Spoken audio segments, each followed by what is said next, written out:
Hello there, Egil Thorson here, and today we're going to talk about Sax versus the sword.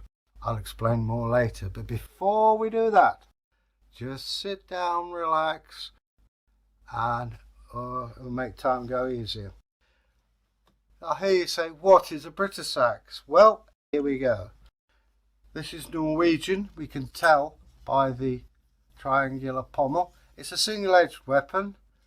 It's basically a single-edged sword, this one, but you get them in various lengths, and they're more like machetes, as opposed to the twin-edged sword. However, both of these examples are for wealthy people, very wealthy people. Which is best? Well, I think that's a matter of preference, because you can only use one. Well, I suppose you could stab and use two edges, but this is quite a nice balanced weapon. As I say, this one's a Norwegian example. What's this one? This one is English or Saxon style. It looks like a loaf of bread. You see, there you go. And another type, you get like a bishop's hat. That's the Abingdon style. But what you have here, we'll go through the parts. The pommel. Important, it balances your sword. It goes so that if you aim there, it goes where you want it to. The grip, which is self-explanatory. Quillions or crossguard. Now there's a tang, looks like a long thin rat's tail goes up there.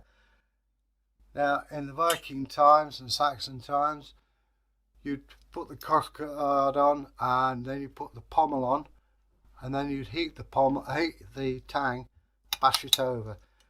Now you then have what's called tension bars, which is probably mild steel, which would push that way and that way, thus keeping the two apart.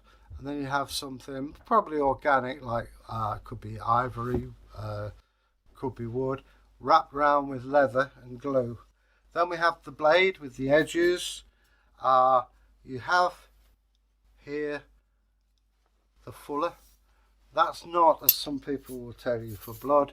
What it means is it makes it lighter, but you don't lose any metal. The posher swords will be damascened or pattern welded. Let me explain. It's a series of iron rods, heated and twisted. And then you get a collection of these heated rods, again twisted, and then the edge would be made from high carbon steel. Very, very expensive. This is a pretty basic sword, and it'd be rather like owning a Ferrari, which not many of us can. So we come to the British sax. Pretty much the same, if I'm being honest. Metal is something we've come to expect every day. Metal is almost spiritual, because you get these stones, you heat them up, you get iron, and then depending on the skill of the smith, you can either get high carbon steel or very inferior steel. But I would imagine this would be the same price, because you've got virtually the same amount of metal. We compare the two there, and it takes the same skills. But so these are the bigger ones. We've got a smaller version here, and this is more a fighting style. This would be a lot cheaper. Again, you've got the fuller along the top. Even so, you know, this would be someone of Bragg's rank would have one of these.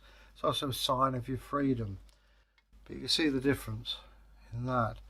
And this is a Langseax or wound knife.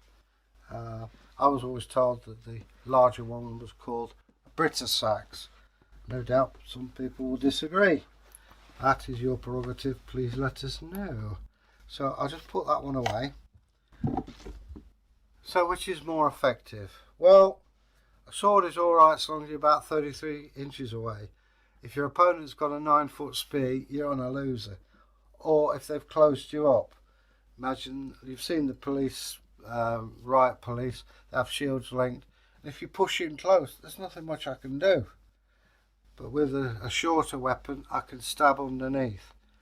So it depends largely on circumstance. To sum up, they're both very effective weapons. We found examples of these in graves. This tends to be Norwegian, or this particular style is anyway. And swords are something on your wish list that you know you've made it when you made a sword. Now, if the king gave you a sword, it was a matter of if he died before you, you kept the sword, passed it on. If you died before the king had the sword back. Anyway, there we have a little talk on these things, and we'll cover them later on. If you've enjoyed yourself, please subscribe, press the subscription bell, or hashtag history talk, and all kinds of information will come your way. Leave us a comment. It takes us a while to get back to you, but we will, in time. And leave us a like. So anyway, I hope you've enjoyed it. Until we meet again, bye.